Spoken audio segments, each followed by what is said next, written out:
Welcome to Let Me Fix This. Enjoy the video. You start by stopping more water from entering the bowl. Turn the shutoff valve clockwise and lift the tank lid so you can control the refill. Once done, scoop out water to about 1/2 the bowl depth into a bucket to reduce spills. You should put on gloves and eye protection now because you will handle tools and wastewater.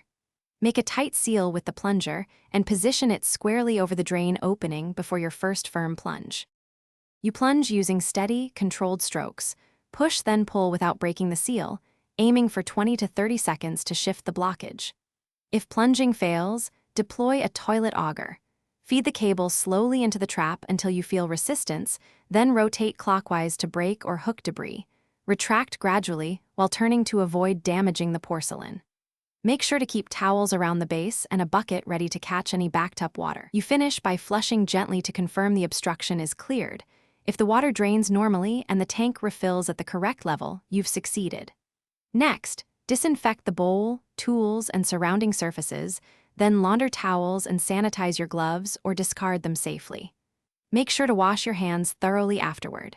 If the toilet stays slow or overfills, stop using it and call a plumber. Or use a wet/dry vacuum only if you're confident.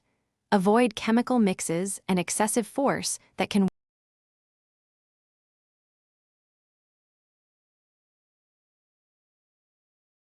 Thanks for watching. If you found this helpful, don't forget to like and subscribe.